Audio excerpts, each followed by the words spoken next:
levantamento feito com base em dados do Ministério da Saúde mostrou que o número de mortos por coronavírus no Brasil é 5 vezes maior entre a população negra do que a população branca.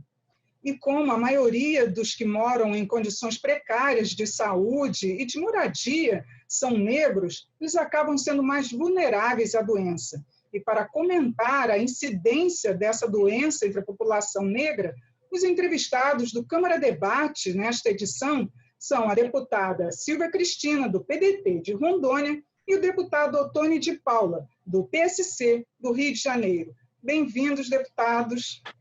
Obrigada por atender ao nosso convite aqui no programa. Obrigada, Regina. É um prazer estar participando com você, juntamente com essa peça rara que é o deputado Ottoni. Tem um trabalho fantástico, me sinto super à vontade. Gratidão. Minha amiga Regina Selle, que prazer poder estar com você aqui nesse programa, e também quero saudar com muito carinho, com muito respeito, a minha colega Silvia Cristina. Silvia é a deputada mais simpática da Câmara Federal e eu brinco dizendo que ele é o melhor da esquerda que a gente tem na Câmara. É verdade. Obrigada. Deputados, eu vou apresentar uma pergunta para os dois, só lembrando que neste mês a abolição da escravatura completa 132 anos. Mas o que eu queria era que os dois avaliassem para a gente a que se deve essa incidência de 5 vezes maior de mortes entre a população negra. Deputada Silvia Cristina, por favor. No meu ponto de vista, inclusive fazendo uma análise bem rápida com relação a isso, é claro que, por lei, né, nós fomos libertos, os negros foram libertos através da Lei Áurea. Mas nós estamos presos a muitas questões ainda que passam e evidenciam durante décadas. Nós recebemos menos, né? Na maioria dos negros recebem menos, são os mais pobres, e na questão da doença, especialmente do Covid-19, que é uma doença específica devido à questão de higiene, nós temos essa problemática, onde os negros, nossos irmãos negros, estão em localidades que, infelizmente, ainda falta saneamento básico, ainda falta água encanada, ainda tem a pobreza propriamente dita, as casas germinadas, que uma próximas das outras, e favelas, na maioria, que essa população negra reside e convive. Então, tudo isso acaba ocasionando e a necessidade realmente de trabalhar, porque são poucos os que podem ficar em casa, que vão receber o auxílio, que são suficientes para a sua família, né? Eles têm que estar, enfim, fazendo bicos, mesmo assim, sabendo da problemática, e aí a gente tem esse número alarmante, infelizmente. Qual a sua posição, deputado Ottoni, por favor? Eu queria muito que esse tema sobre coronavírus, que afeta mais a nós negros, fosse o que nós que temos, que estamos mais para a direita desse debate político nacional, chamamos de mimimi, né? Não, isso é um mimimi da esquerda e tal, sobre a questão dos negros, esse vitimismo, que a gente sabe que existe. Mas, na verdade, nós estamos diante de um dado vindo do próprio Ministério da Saúde e que comprova, são números, é matemática. Portanto, você não tem como dizer que isso é um outro mimimi ou que isso é manipulação de números. Estamos diante de uma realidade. Que ela se comprova, conforme a deputada Silvia Cristina disse agora, porque no nosso país, negritude e pobreza caminham juntos. No nosso país, ser negro e ser pobre são sinônimos. Ao ponto de você pensar o seguinte: se nós tirássemos hoje a questão das cotas, e alguns ainda debatem, não, eu sou contra a cota porque é cota para negros. Ok, vamos então acabar com a cota para os negros. Vamos fazer uma cota apenas social. Bem, 80% a 85% dos beneficiados dessas cotas ainda seriam negros. Por quê? Porque pobreza e ser negro nesse país, infelizmente, são sinônimos. Agora, o que a gente precisa compreender é que esse problema do coronavírus ele está intrinsecamente ligado à questão da própria higiene pessoal, da própria condição do habitat, da própria questão também desta aglomeração. E aí você percebe que aonde os irmãos negros estão, hoje, na sua grande maioria, você sofre justamente esses problemas. Grandes aglomerações, porque é uma casa onde vive 5, 6, 7, 8 pessoas, não é? E também é um espaço onde a própria condição do próprio saneamento básico não existe naquela localidade. Então, isso tudo faz com que negros tenham mais incidência e tenham mais contágio realmente com essa maldição desse coronavírus. Agora, deputada Silvia, a gente poderia dizer que a pandemia também estaria mostrando um outro lado do racismo, já que também os negros estão ficando de lado no tratamento e, por causa disso, teriam uma incidência maior de mortes? Ah, não tenha dúvida. A gente percebe isso, inclusive são dados específicos que nós temos em que, infelizmente, os negros eles sofrem mais, né? Pela dificuldade, pelo acesso às unidades hospitalares. E outra coisa também que a gente tem que levar em consideração o desemprego, ele tem afetado mais também os negros.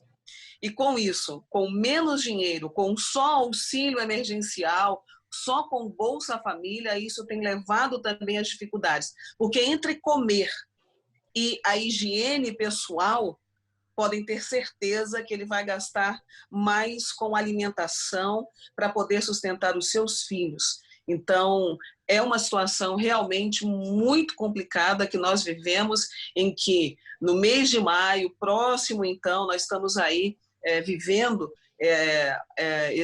esse período, inclusive maio, a gente lembra bastante a abolição da escravatura, infelizmente ainda nós estamos escravizados nessa modernidade, nesse contexto que nós estamos especificando neste programa. Deputado Ottoni, não seria então interessante que o próprio Congresso apresentasse alguma proposta para que fosse tratado de alguma forma diferente para essa população negra, que, como o senhor bem lembrou, também é maioria entre a população pobre?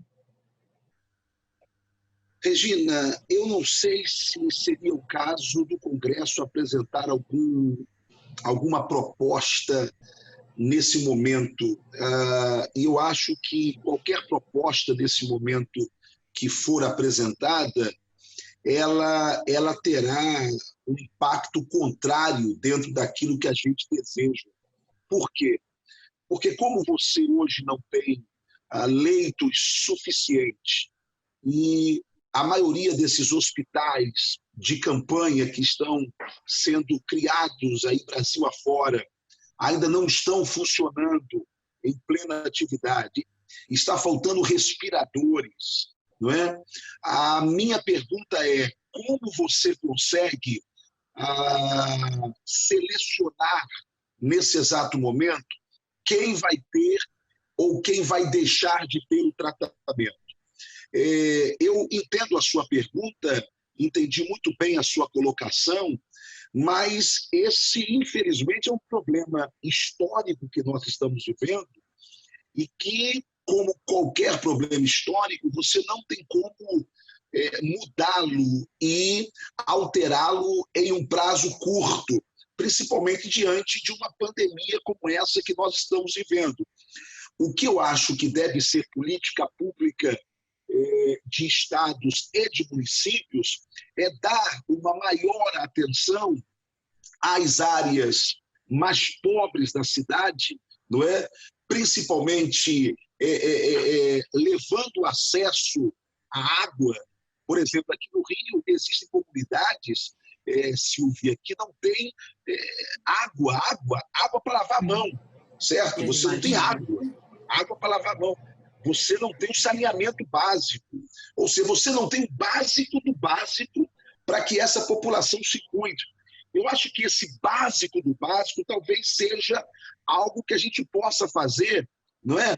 Não porque está fazendo pelos negros, mas porque está fazendo por quem está mais precisando. E é óbvio que vai afetar mais a irmãos negros, porque são os que mais vivem nessas áreas periféricas e nessas áreas onde a necessidade da assistência do Estado é muito maior.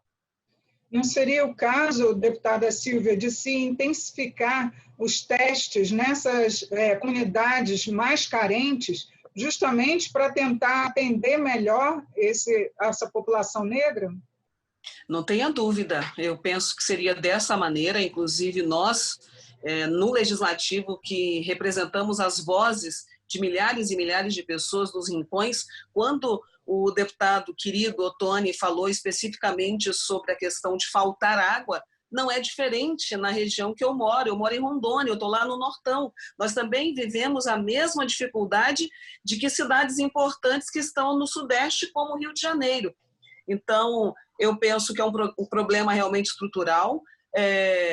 Dar essa atenção especialmente para os pobres seria dar uma atenção maior para os negros, porque somos em grande maioria, então é específico, esses testes que ainda eles faltam ser ampliados, há necessidade realmente disso, inclusive o executivo dos municípios que agora vão receber esse orçamento de guerra, esse recurso que ele vai chegar para mudar a cara, para tentar dar uma solução mais rápida. Então, seria realmente essas sugestões, mas e aí a gente ir trabalhando realmente para que essas oportunidades, especialmente de vida, de emprego, que infelizmente nós temos aí décadas, centenas de anos, para que as pessoas não vissem só pela cor. Porque esse negão que está aí na minha frente é deputado, é uma pessoa com dignidade, como tantos outros, como eu, que fui a primeira negra deputada do estado de Rondônia, já poderiam ter passado outras, porque saberiam agir como nós estamos lá na Câmara, porque nós temos esse sangue, então nós sabemos dessa necessidade. Então, seria alguns pontos relevantes que a gente especifica e que, com certeza, tem o nosso apoio e o nosso compromisso com relação a isso. Deputado Ottoni, tem uma outra questão também que afeta muito a população negra, que são as comunidades quilombolas. Elas estão com dificuldade de receber atendimento. Nós temos mais de 3.500 comunidades quilombolas no Brasil e geralmente estão em áreas rurais e estão com dificuldade de ser atendidas. Tem até um projeto tramitando para que elas também recebam esse auxílio emergencial. O que o Congresso pode fazer para que eles também não sejam ainda mais prejudicados? Alguém pode estar agora do outro lado pensando o seguinte, mas também tem os índios, por exemplo. Também. E aí, como é que fica? Bem, eu só queria explicar uma coisa que é muito importante para que o Brasil entenda, não é? Quando você fala de minorias, você não está falando de minorias em quantidade. Você está falando de minorias na representatividade, não é? Então, quando você fala de negros, inclui negros em minoria, você não está falando da quantidade, você está falando da representatividade. Né? Então, você pega o retrato do Senado Federal, ok? Nós deveríamos ter ali, no mínimo, 60% de senadores negros, 50%, ok? A Câmara, a mesma coisa. Por que nós não temos essa quantidade? Aí entra a questão histórica, porque se você não vê isto dentro desta visão histórica, o que você que pensa diferente, você vai pensar de que esse debate aqui está discriminando quem é branco, que esse debate aqui está discriminando quem pertence a uma outra etnia. Não, na verdade, esse debate aqui, feito por 2 parlamentares negros, está dando voz a uma camada imensa da nossa população e que historicamente vive à margem de tudo o que é benéfico no Brasil. Portanto, quando a gente diz, e quando a Regina pergunta, e essas comunidades quilombolas, por que nós aqui, eu, Silvia, estamos dando voz a essas comunidades? Por quê? Porque de lá nós viemos de alguma forma, porque ali é a nossa irmandade na cor, de alguma forma. Somos todos brasileiros? Somos todos brasileiros. Mas quando cada um olha para a sua etnia, quando cada um olha para o seu passado, então nós precisamos dar voz.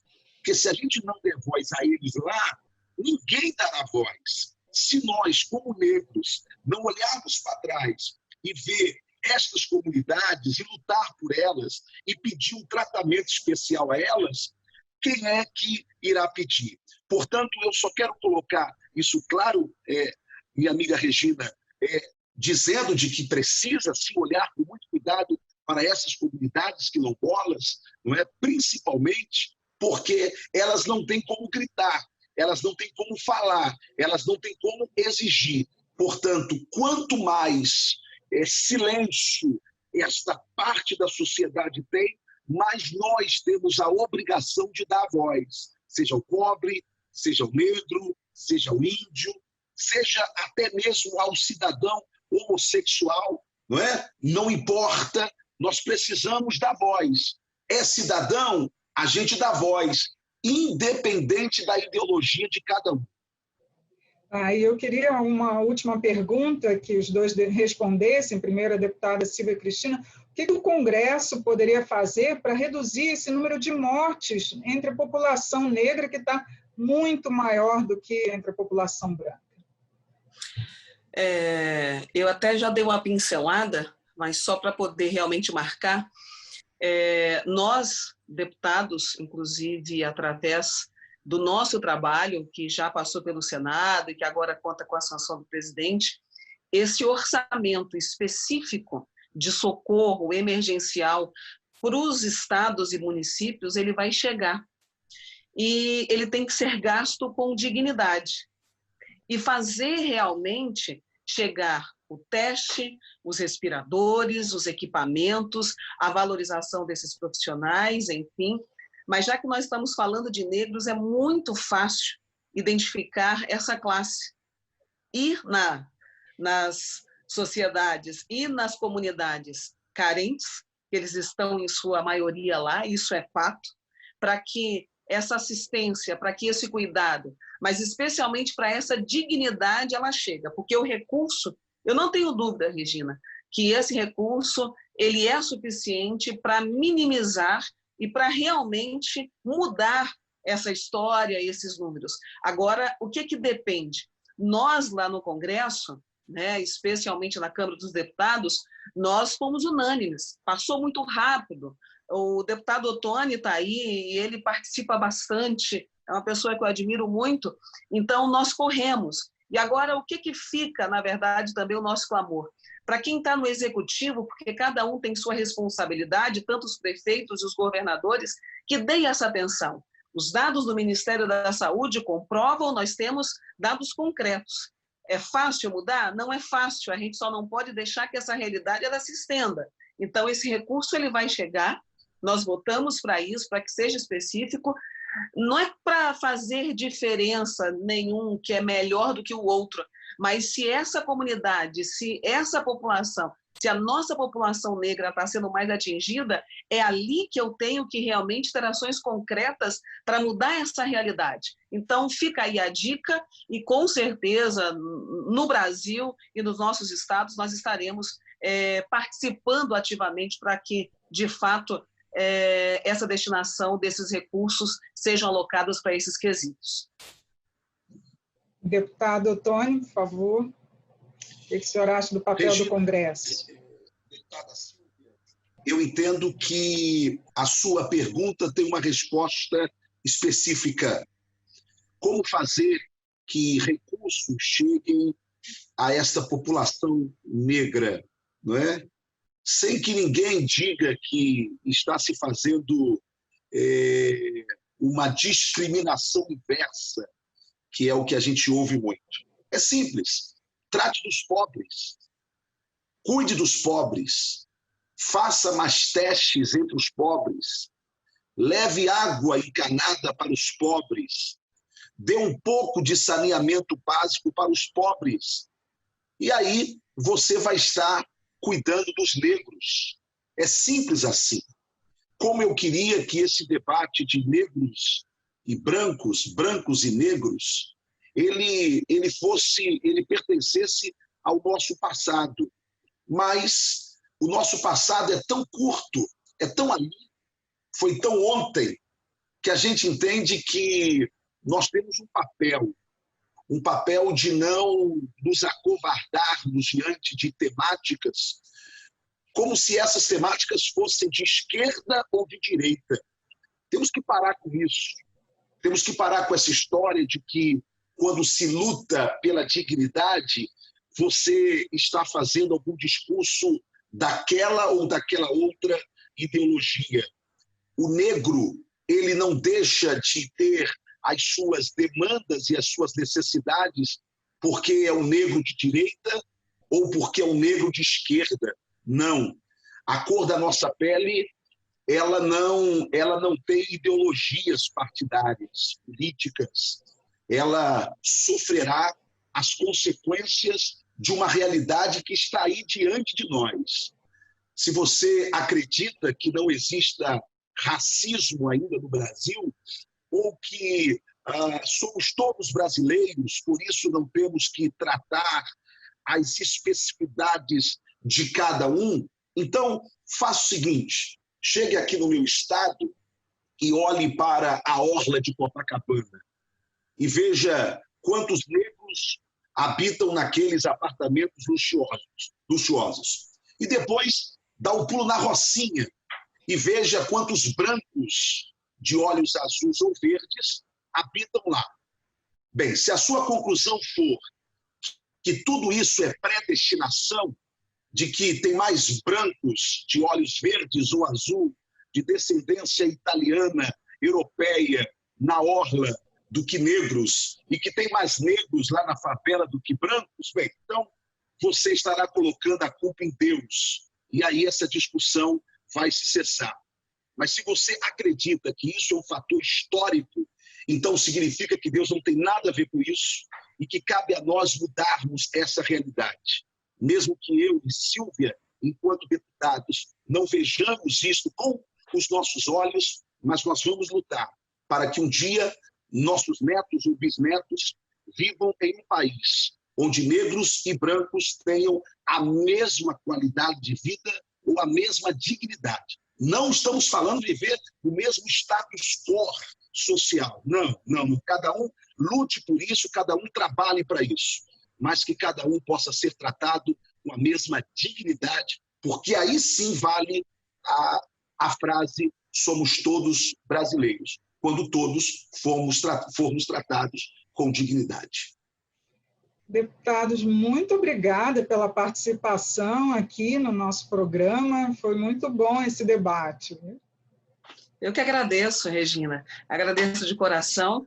Me sinto prestigiada, privilegiada de estar ao lado do Ottoni. Ele sabe o carinho que esse negro bonito e corajoso, né, nos faz realmente como um grande exemplo na Câmara. Então, muito obrigada. E a gente está sempre à disposição. Estamos trabalhando, mesmo que dessa maneira remota, mas com certeza, incansavelmente, para que o nosso Brasil melhore cada vez mais. Muito obrigada. Regina, eu quero lhe agradecer pelo carinho, não é? E agradecer a você e toda a sua equipe por essa produção que leva mais esclarecimentos ao povo brasileiro. minha amiga Silvia Cristina, esta negra competente. E por que a gente está aqui dizendo, porque alguém pode aqui falar, mas por que o branco ele não olha para o outro branco e diz, poxa, esse branco competente, ou esse branco lindo? O que o negro costuma falar, esse negro lindo, ou essa negra competente? É porque dentro de cada um de nós tem um orgulho, assim, quando a gente vê um negão que venceu na vida, desperta em nós uma chama, tá vendo? O grito de liberdade da senzala parece que ecoa nos nossos poros, e a gente tem sempre que destacar a questão da Verdade. liberdade, né? Então, Verdade. é só explicando a outras pessoas que talvez achem muito interessante essa questão desse nosso tratamento. Beijo a todos, a brancos, a negros, a ricos e a pobres, a indígenas, a héteros e a homossexuais, porque depois de todas as discussões e brigas, somos todos brasileiros. Verdade. O Câmara Debate fica por aqui.